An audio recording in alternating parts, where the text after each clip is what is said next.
as we are a project of the National Park Service as our own nonprofit entity. And it's important that we also have that open line of communication so that we know where the needs are, what projects are most pressing for the community.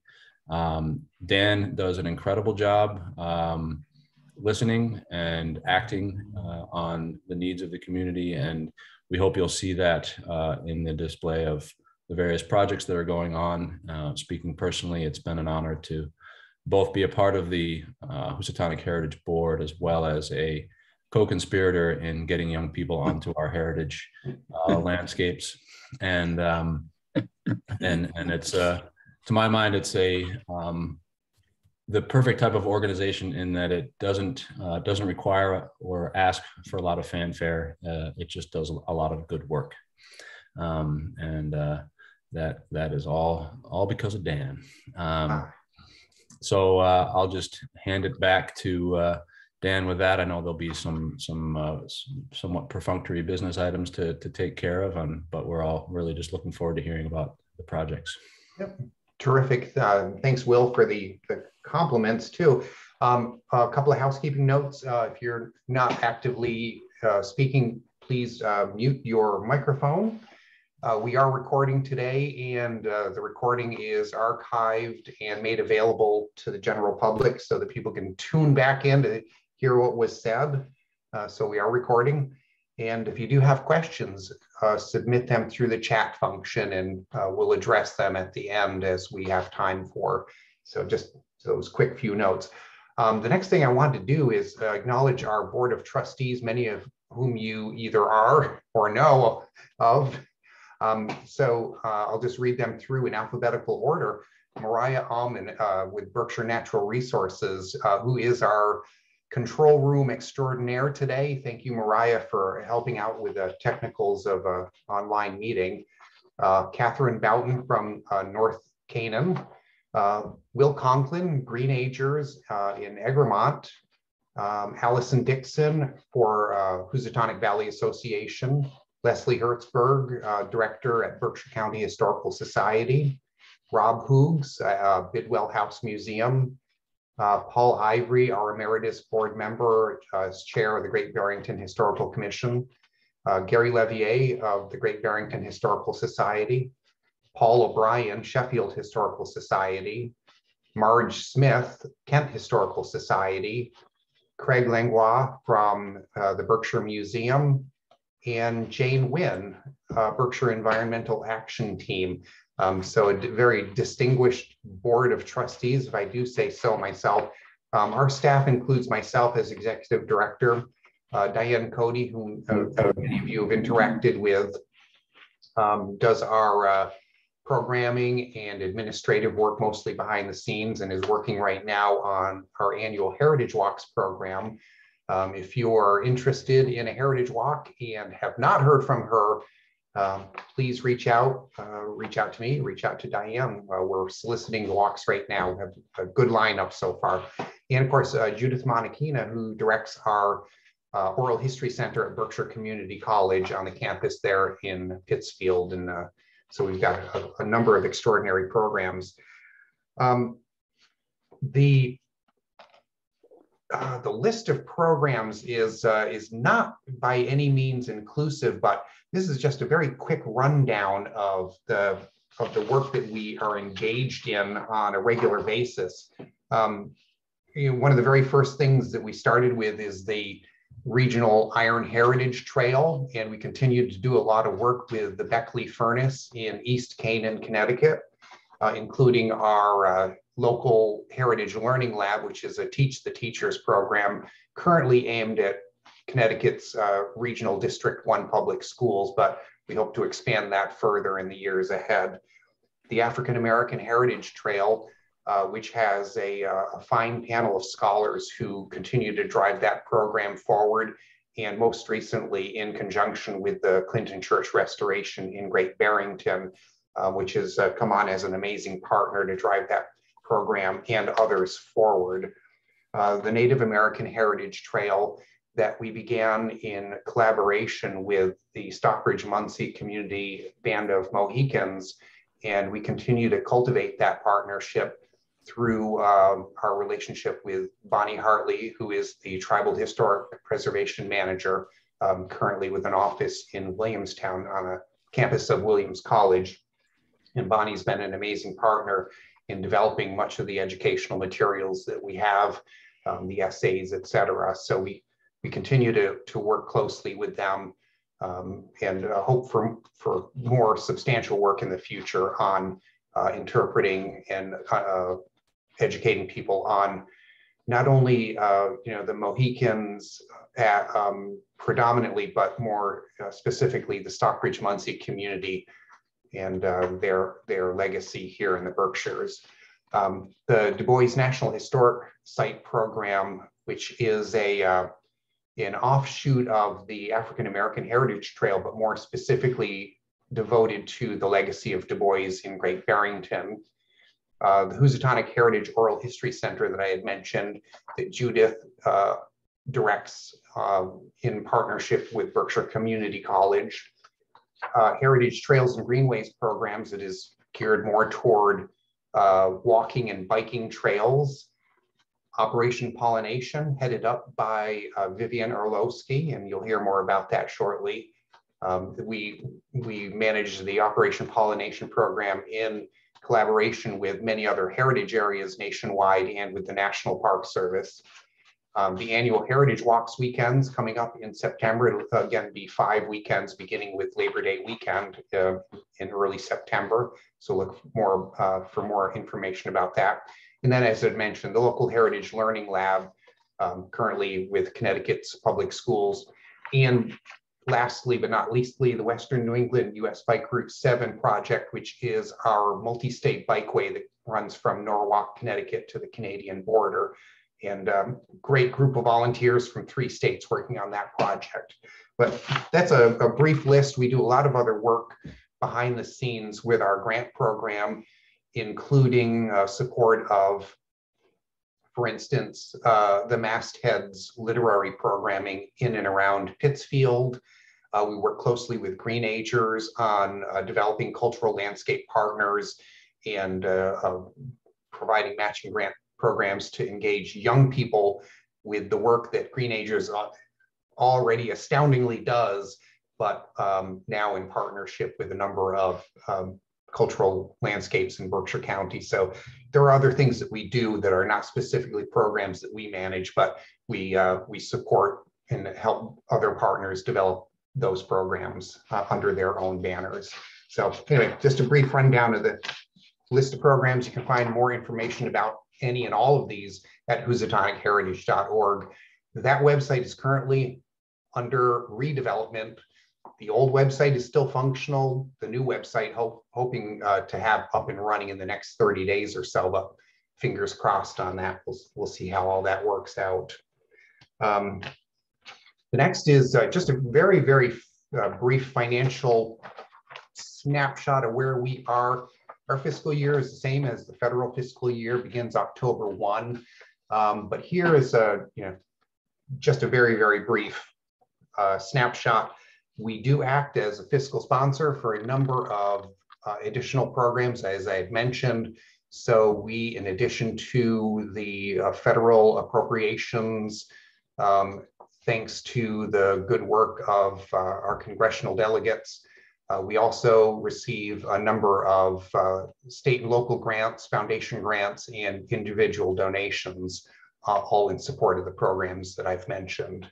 So year to date, we're about $90,000 ahead of last year, in a good financial position for the time of year. And if you have any questions, please drop them into the chat. I know this is just a really, really super brief overview and doesn't give you a complete picture of our finances, but being a publicly funded entity, we're grateful again for the support of Congress, of our local Massachusetts and Connecticut congressional delegates, and of the general public in support of the programs that we support. So anyway, thank you of that. Next up, has Bonnie joined us? Yes, Bonnie is on. And so at today's meeting, I wanted to highlight a handful of extremely important programs that we are partner to. We don't have time to explore in depth all of the programs that we have or support, but today we'll look at 4 of them, including the Stockbridge-Muncie Community's Mohican Miles exhibit at the Mission House in Stockbridge, and plans to expand that exhibit.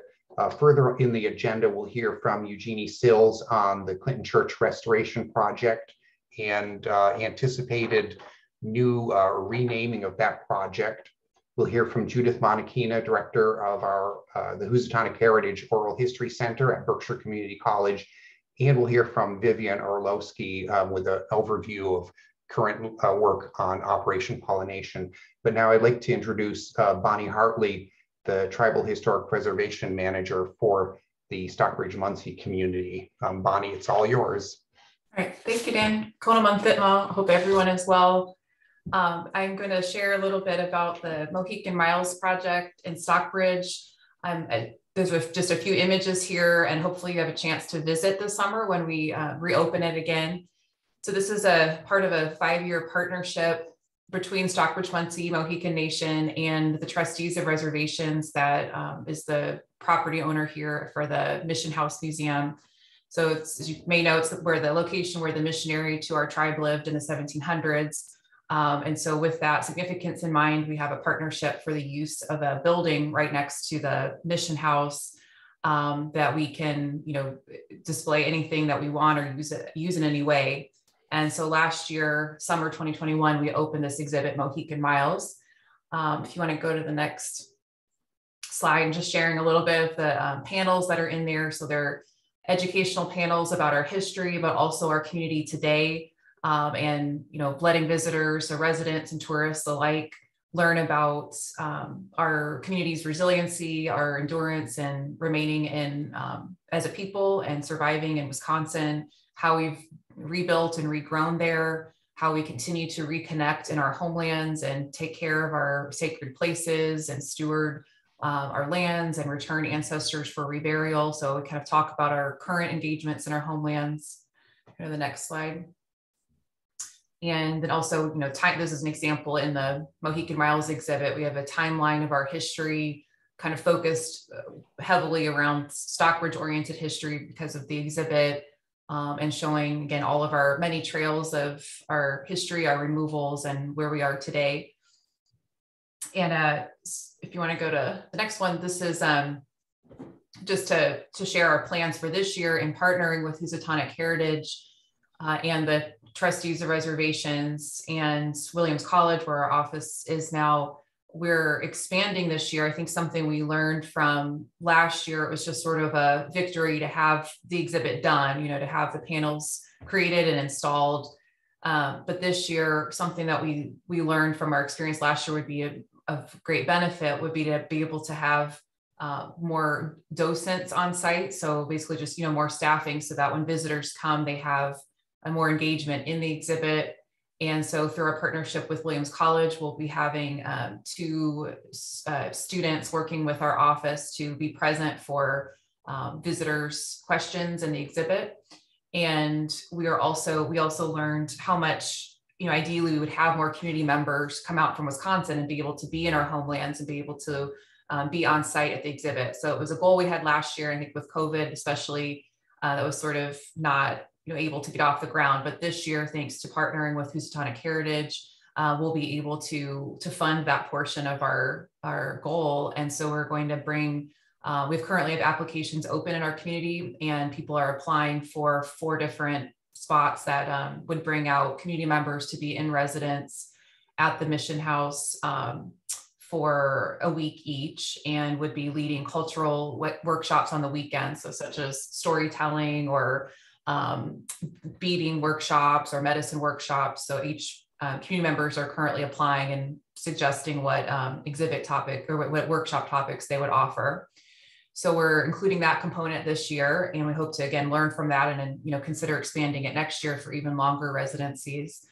And we're also expanding this year outside of the space at the Mohican Miles. Is this kind of smaller building called the Carriage House, but we're also expanding this year to the courtyard or the grounds outside of the building and planting a medicine garden that will be traditional plant knowledge and have interpretive signs and plant labels in Mohican and Munsee language for each of the plants, as well as a area where visitors can engage with the dried plants or the dried medicines and be able to touch and smell and learn more about the processing of the medicine. So that's something that we're looking forward to this year. So having more on-site presence with docents, community members coming out for the residency programs and cultural workshops, and the Mohican Medicine Garden addition to the project. So I gave the website there, where you can currently see a virtual version of our current panels that are at the exhibit. And then we'll be announcing in the coming month or so the expansion and the hours and things for this summer. So Anishik, thank you.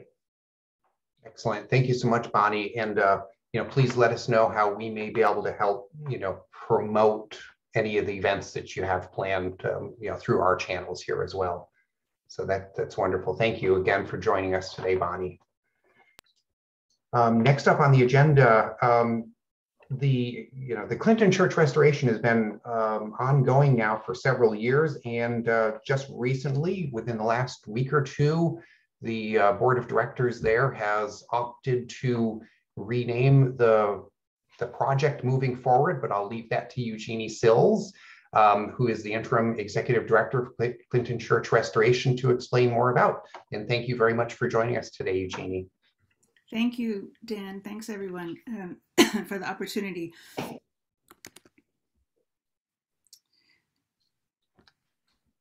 I realized as I'm seeing who is in this meeting that I may have some slides that include a lot of old news, but I didn't know how familiar people would be with the project. So just quickly, I will show you this photo of the Clinton AME Zion Church, which was built in 1886. The congregation, the AME Zion Society, was founded in the late 1860s, so had been around for almost 2 decades by the time they built the existing building on Elm Courts. This is the AME Zion Society. This courtesy is from the Great Barrington Historical Society. Of a photo of the society on an outing. This was around the time that Du Bois was involved with the congregation. He did leave for Fisk by the time the church was built, but returned to speak there in 1894. He gave a talk about his impressions of Europe, and you can see the handwritten draft of his speech, which is part of the UMass archives. The church, as many of you know, was really the sort of central hub of the Black community for 130 years at this location, almost 130 years at this location. Here on the left, you see Reverend Esther Dozier, who was really a champion of Du Bois's legacy, started the annual town celebrations of Du Bois. And here in that photo, you see her at the kick of the African American Heritage Trail in 2006. On the right, that was a pinboard, that's a pinboard that used to be in the foyer. So the community, the church was very active in community events. Esther's involvement, as many of you know, was quite significant. And we had a wonderful celebration of her, what would have been her 80th birthday a week ago. And we'll be sharing that video if those of you who missed it are interested. The church was closed its doors in 2014, was deconsecrated and put on the market in 2016. A group came together to save the church. We raised $100,000 from the community. Ray Gunn, who was a longtime member of the church and a trustee, has been our board chair, and his wife, Cora Portnoff, also a longtime member of the church, is on our board as well. We had several multi-day community stakeholder workshops. This is one of them. There's Ray and Beth Carlson, another board member. In 2018, we received a little over $500,000, our first grants to do stabilization work, including a significant grant from the National Park Service, thanks to the assistance of Housatonic Heritage. In 2019, we began construction to do some stabilization work. It was a festive event. Sadly, a few months later, we discovered that there was a lot more damage to the structure than we had anticipated. It took over the next year or so, the contractor entirely rebuilt the south wall of both the former sanctuary and the parsonage. That work was completed, though, in 2021. You can see there we have a little, we installed an interpretive sign on the lawn so people can read about a little bit about the project, about Du Bois's connection with the church and the history of the church. This is a conceptual rendering of the planned center. This design work began during construction. It's been on hold for a bit, but we expect to get started again later this year. So it probably won't look exactly like this, but this is a sort of initial peek at what it might look like. We have a new name. We've actually been talking about a name for years. We decided quite some time ago that Du Bois should be central to the name. And with the encouragement of Dr. David Levering Lewis, Du Bois's biographer, we decided some months ago on the name the W.E.B. Du Bois Center for Freedom and Democracy to be known more informally as the Du Bois Freedom Center. We have, as Dan said, just in the last week or so, started to share this news. We will have an official kickoff, a launch event on June 10th, which I hope you will all come attend. The reason that we started to do the sort of soft announcement is that we're working on a number of events to roll out the name through the summer, and some of those, including a July event at Jacob's Pillow, involve publicity that is going public before the June 10th event. Just quickly, the center will have 5 key elements: a visitor center on the main level, will be a hub for the African American Heritage Trail. We'll have an oral history recording studio. The former sanctuary during the daytime will have museum quality interpretive exhibits, film, interactive media. Those kiosks you see in the middle of the room and the benches will be rolled out of the way in the evening so that we can host lectures, concerts, performances, films, etc. The community space will be in the lower level. Excuse me. The men of the basement dug the church out by hand starting in 1949. They started using the basement in 1951. As some of you who have been there may recall, it is a very low ceiling. So we will be raising the building 12 to 18 inches to create a usable space, which we hope to use for community suppers, workshop and meeting space, etc. Then a newer, well, this is not a new component, but a newly expanded component is the residency programs for scholars, writers, and artists that we have planned from the beginning to include, but have now expanded in a partnership with the African American Trail Project at Tufts University. We will host the first retreat for Black creatives this summer, and we look forward to international partnerships as well as those with other organizations in this country. So what's next? Rollout of the new name. As I said, the official unveiling will be on June 10th. Details to come. We have a number of summer and fall events planned, including a roundtable discussion and celebration at Jacob's Pillow on July 10th. The program will be on W.E.B. Du Bois and the Black Berkshires.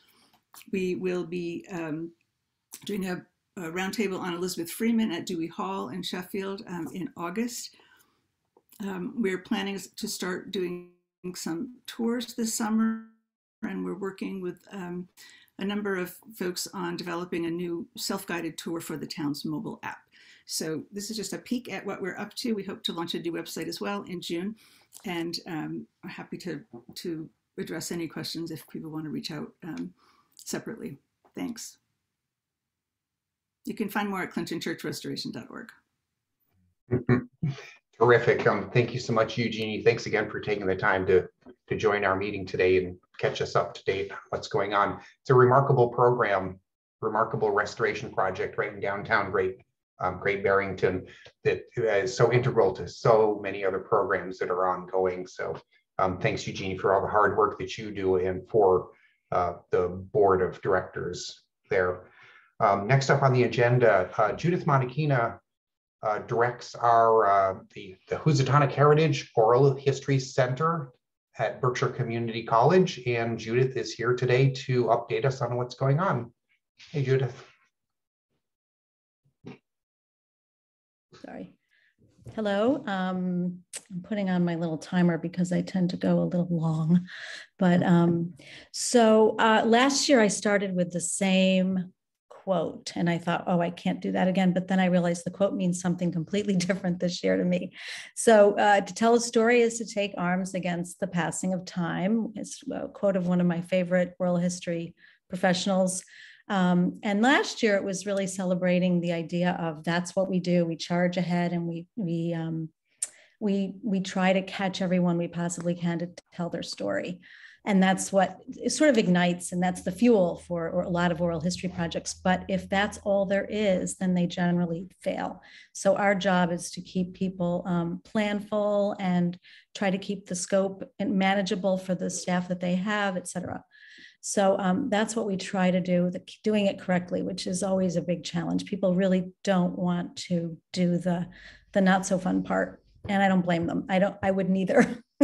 But anyway, so that's what we're doing. A lot of different projects. One of them is working with students. I met with students at BCC this morning who are working on a service learning sociology project.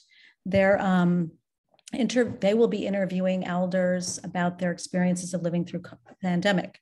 And we worked with students last year too. And this is a project that's a lot of fun. So I'm happy to be back on the campus a lot and happy to be meeting students in person. This is new. I see that Wendy Germain is here, Monterey Library. I'm not going to really talk about that, but Wendy's been involved with us for a long time. She's done a lot of oral history interviews and we've helped her get some of them to the archive. We're going to be working with the Clinton Church Restoration. We've started a little bit on their Berkshire African American Oral History Collaborative, and we look forward to that. We've just done a little bit of work so far with them, with Frances Jones Sneed. I'm not going to talk about Osher. The Four-Town Oral Inventory Project, you may be sick of hearing about because it's our oldest project with Monterey. But we have a milestone. We've been, as you may remember, it was lots of boxes of tapes in people's archives. And for some of the places, Sharon and Kent, we support an intern who works at Sharon right now, and they just finished digital copies of all of the cassette tapes that were there. That's a huge milestone. Now they'll be able to do the metadata and get them ready for the archive. And Sharon, they're very excited about that. Next, they will be working with Kent. Salisbury's already digitized, so we don't need to do that. And so, and Sheffield is too. So it'll just be helping them usher to the archive, which Salisbury has about 400 recordings, which is amazing, all digital. But they still need some metadata help. So that's a project. We're sort of wrapping up our involvement with Leslie's project, Mass Humanities grant funded at the Berkshire Historical Society. She was working with a legacy project, which you may remember was from the 90s, and it was basically kept as a box of tapes of very important interviews with African American elders from the 90s. And so we pulled them out of the storage and got digital copies, and now Berkshire Historical, through their grant, I'm helping them to sort of get them transcribed, and they have a board members helping them make better digital copies of some of those, really upping the quality, which is great.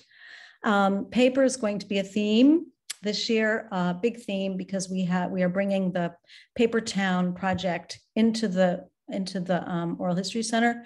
It started not as an oral history project, so there's a lot of backing up. We have to do a lot of transcode copying and getting the files all properly archived, which is a lot of work. I'm looking for an intern, by the way, for that.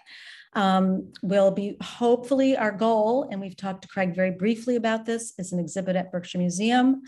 And Boston University Libraries wants to come out and do a Mass Memories Roadshow with us. We've been talking with them again.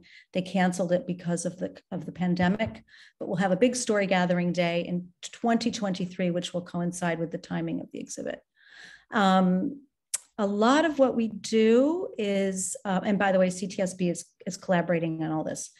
A lot of what we do is connect people to one another. I won't go into big details about that, but that's sort of helping people find videographers, sound people, that kind of what kind of audio recordings to buy, and we do a lot. We're doing a lot of that still, even through the pandemic, maybe more.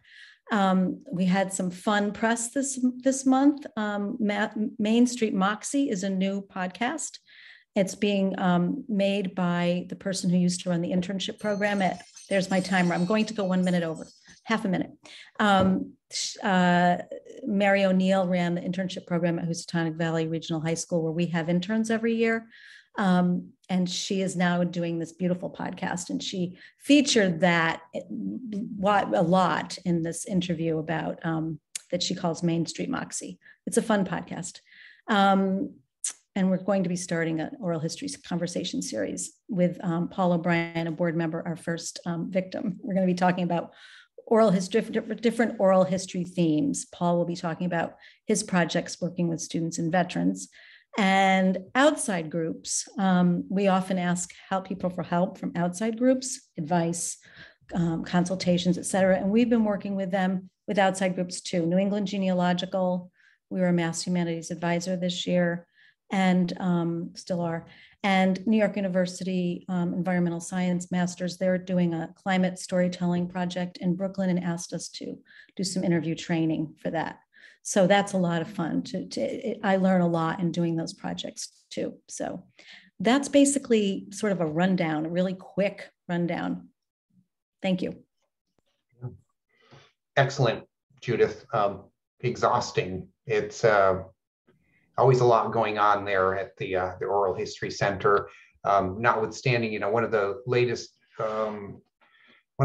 things that Judith and I have been talking about is the Smithsonian Institution's Museum on Main Street program that was awarded through Mass Humanities for the town of Sheffield, or the Sheffield Library.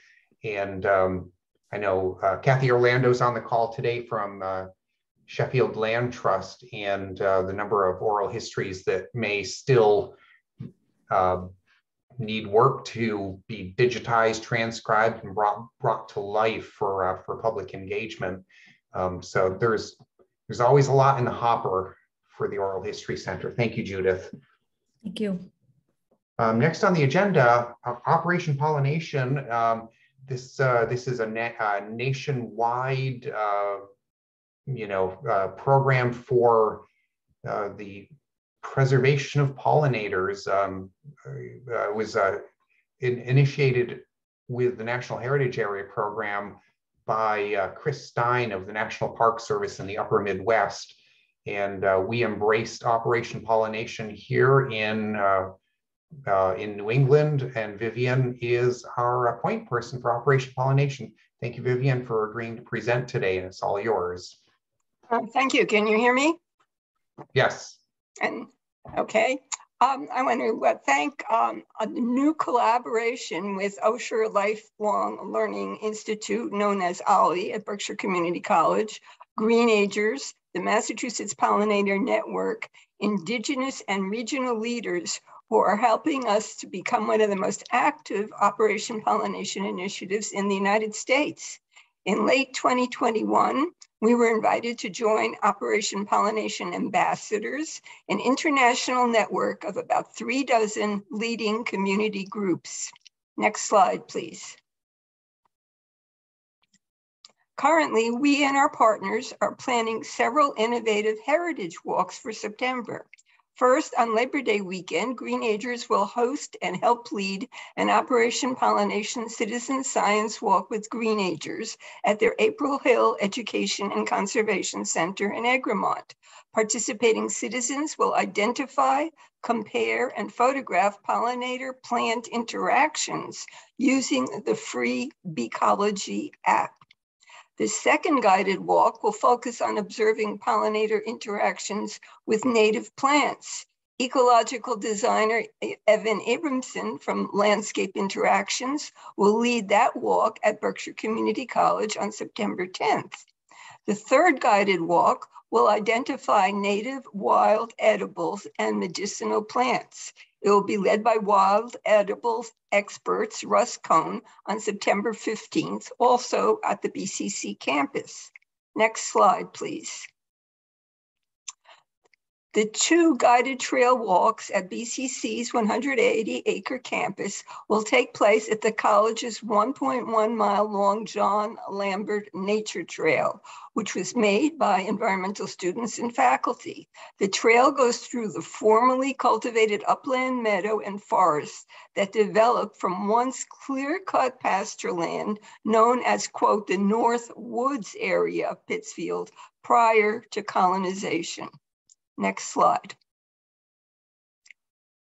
What makes these guided trail walks about wild edibles and plant pollinator interactions distinctive? They are part of an innovative project to honor, respect, and learn from our Indigenous heritage, as inspired by another Housatonic heritage program, the Native American Heritage Trail. Next slide, please. The project is called Honoring Our Indigenous Heritage, Native People, Plants, Pollinators. Along with the 2 guided trail walks in September, we're collaborating with OLLI, BCC, and Indigenous leaders to present a 4-week course meeting on Friday afternoons in June, from June 3rd to June 24th. Next slide. Honoring our Indigenous heritage, Native people, plants, pollinators, is based on a perspective articulated by Potawatomi botanist, ecologist, author, and professor Robin Wall Kimmerer. She asks us to think about the photo in this slide. And she says, who are the people in this photo? You can see the pollinators and the goldenrod and the asters. Who are the people? In light of that question, while you think about it, here's a brief description of the OLLI Housatonic Heritage course. As we face contemporary crises ranging from climate disruption and pollinator extinction to food insecurity and health inequalities, what can we learn from the experience of Indigenous people who lived and thrived in our region? While we will explore Indigenous heritage informed by the paradigm, we will explore Indigenous heritage informed by the paradigm of ecosystems as communities of sovereign persons, including not only humans, but also plants and pollinators. And that's where you see the people in the photo. Our experience will be guided by Indigenous speakers with historic and plant knowledge, as well as experts in edible, medicinal, native plants and plant pollinator interactions. Drawing on what we learn, class participants will have the opportunity to help plan interpretation for a self-guided wayfinding experience at BCC's John Lambert Nature Trail. The plants found on the trail will be connected to the native pollinators that help sustain a now endangered but previously regenerative system when the people of the Mohican Nation lived here. As Robin Wall Kimmerer advocates, this approach would not try to restore a historic ecosystem, but to, quote, restore an Indigenous relationship with the land and with, quote, earth beings, end quote, such as pollinators. Next slide, please. Now, before we conclude, I'd like to briefly introduce you to the guest speakers planned for the Honoring Our Indigenous Heritage course. As you see in this photo, Professor Margaret Marge Bruchak in costume in the photo. She's a member of the Abeniking Nation, and she will present our first class. She will discuss her research on 19th century Indigenous healers, including discussion of the restorative research approach deployed in her living history performances in the character of Molly Geet, the Indian doctress at Old Sturbridge Village Museum, as seen in the photo. She has had a multimodal career as a performer, ethnographer, historian, and museum consultant, and has long been committed to critical analysis of colonial histories and recoveries of Indigenous histories. Marge's presentation will also include guidance on trail interpretation. Next slide, please. Russ Cohn is an attorney and environmental advocate by profession. Recently, he retired as river advocate in the Massachusetts Department of Fish and Game, and their Division of Ecological Restoration. However, wild edibles are his avocation, and he's been leading wild edible talks and walks for more than 45 years. Russ recently started a nursery growing 1,000 plants, representing more than a third of the 180 species edible by people and native to New England. He's forming planting partnerships with land trusts, tribal groups, municipalities, state and federal agencies, and schools and colleges. Next slide. Misty Cook grew up on the Stockbridge-Muncie Community Reservation in Wisconsin.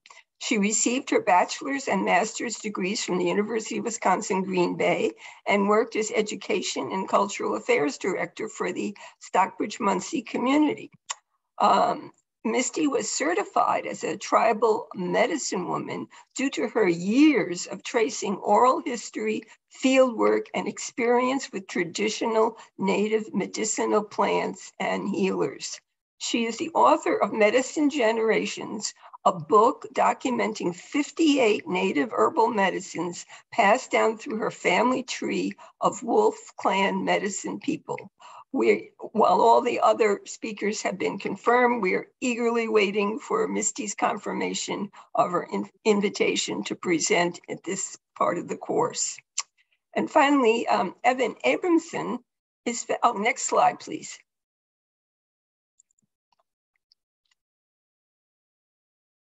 Evan Abramson is founder and principal of Landscape Interactions. Since 2019, he's been responsible for about 300 acres of habitat creation in the Northeast, specifically targeting relevant at-risk bee and Lepidoptera species. Evan holds a Master's of Science in Ecological Design from the Conway School of Landscape Design, certificates in permaculture design and biodynamic gardening, and he's the author of the Great Barrington Pollinator Action Plan and the Egremont Pollinator Pathway. Next slide. In celebration of National Pollinator Week, Evan's presentation on native plant-pollinator interactions on June 24th is being co-sponsored by the Massachusetts Pollinator Network. Thanks to this collaboration, those not enrolled in the Honoring Our Indigenous Heritage course, which is sponsored by OLLI and Housatonic Heritage, they have the opportunity to register at no cost with the Massachusetts Pollinator Network and to attend that class online. The link will be available in May, and I invite you all to join us. Thank you. Excellent.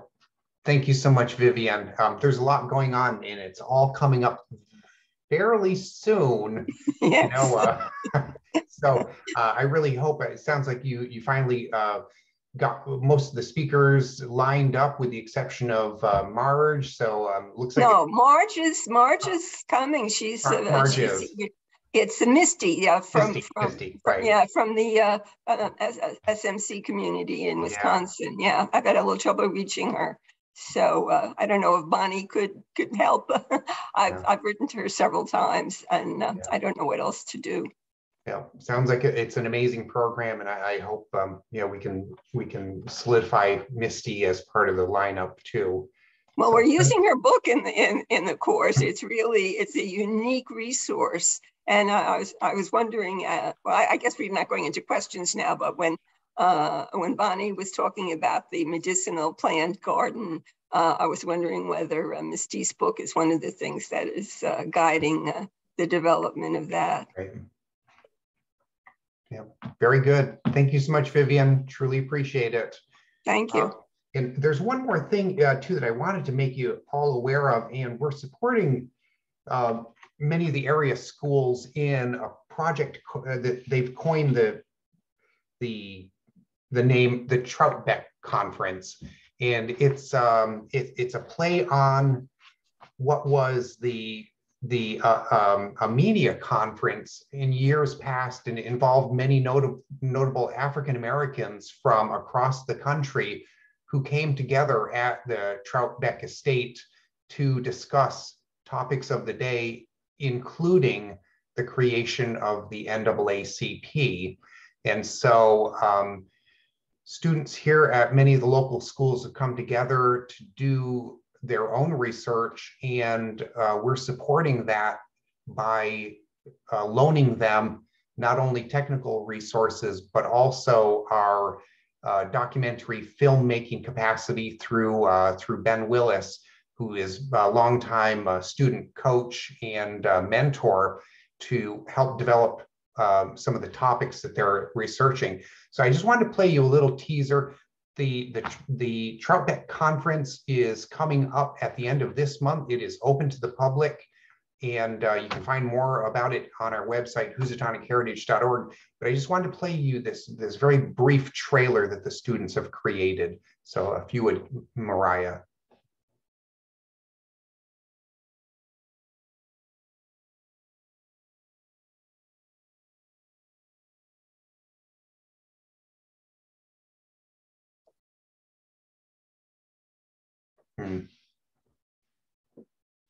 I don't have any sound.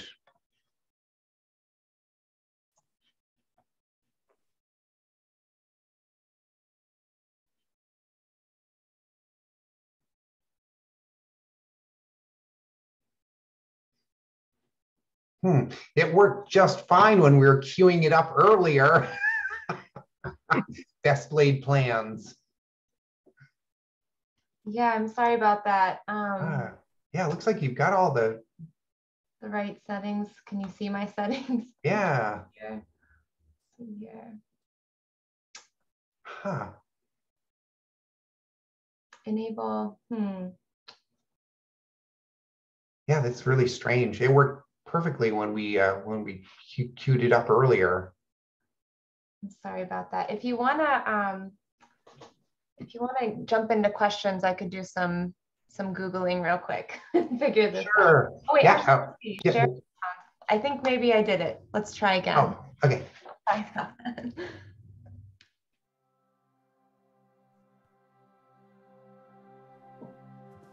U.S. history courses are typically told from a white perspective.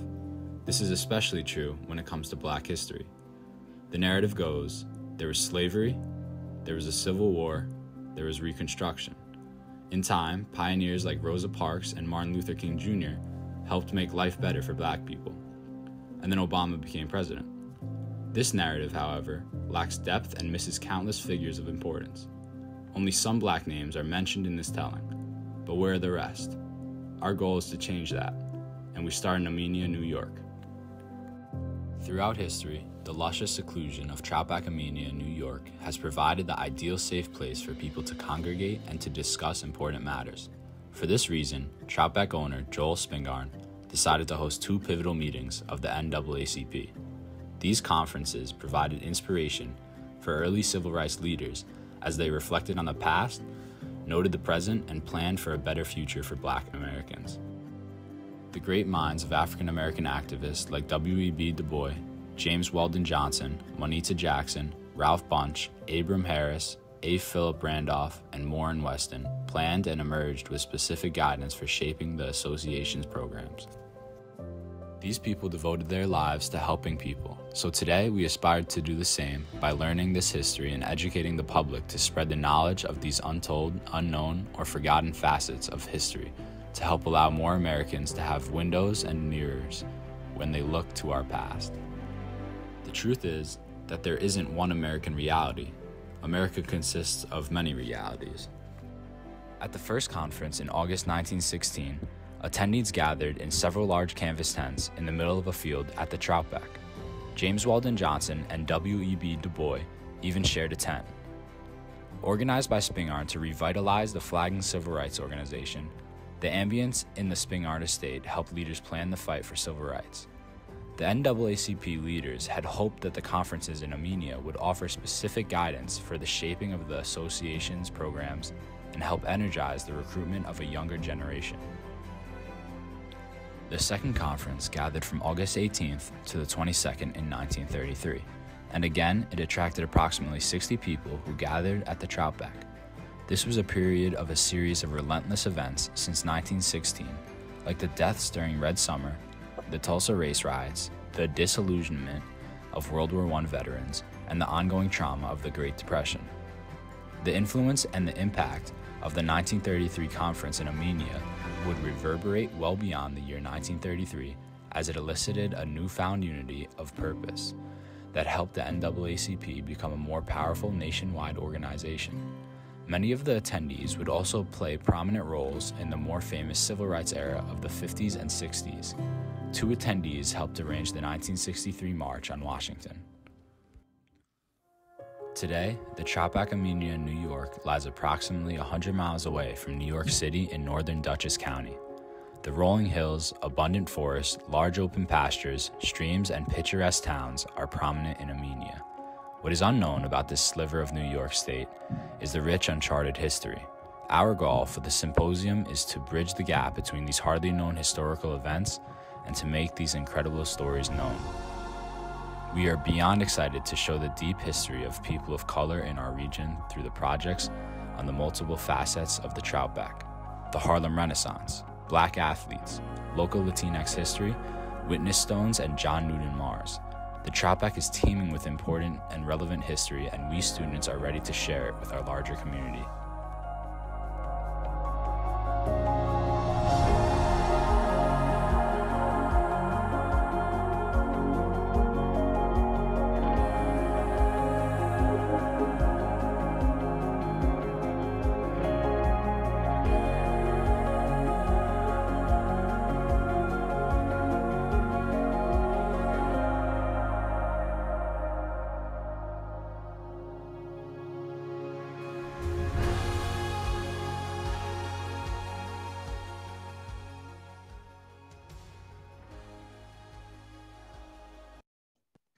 Anyway, thanks for rolling that in, Mariah. We're supporting that. It's a really important project that brings high school students from a lot of different schools together to do their own research, and then they'll be presenting on April 28 and 29. I think that's Thursday and Friday at the end of the month. The events are free and open to the public. I think there's an Eventbrite sign up for tickets for 2-hour segments of time, and highly encourage it. These kids are bright and are doing a lot of great research, all of which will be presented then at Troutbeck, which from here, my office in Salisbury is only 20 minutes away. So remarkable work. So we couldn't say no when they approached us for technical support on it. Anyway, one last item in the agenda today, and that is I just wanted to mention again the annual Heritage Walks program is coming up in September. We are soliciting walks now. We're almost done soliciting walks. I think we probably have 75 or 80 walks already confirmed, but spread the word. If you had one in mind and haven't reached out to us yet, now would be the time. We got to pull the brochure together and start the graphic design on that. If you did have any questions, please then drop them into the chat feature. Otherwise, I just wanted to, again, thank you all for attending today's meeting of the Upper Housatonic Valley National Heritage Area. Quick shout out to Mariah, the Wizard of Oz behind the scenes, managing our technicals. And thank you again, Mariah. Thank you to our guest speakers today, Bonnie and Eugenie, and Judith and Vivian. Thank you for taking time to pull presentations together. It's just a really brief look at some of the programs. Please visit our website for a more in-depth look at what we do. Thank you to my esteemed board of trustees, the most amazing board I have ever had. I mean that. And again, thanks to our congressional delegates who make all of this possible. Congressman Richie Neal, Senators Ed Markey and Senator Warren from Massachusetts, Senators Blumenthal and Murphy from Connecticut, and our Representative Johanna Hayes, who are all very supportive of the National Heritage Area program. Thank you again for joining us today. The meeting will be recorded and made available online in case you want to relive today's stellar event. So thanks again. Thank you all.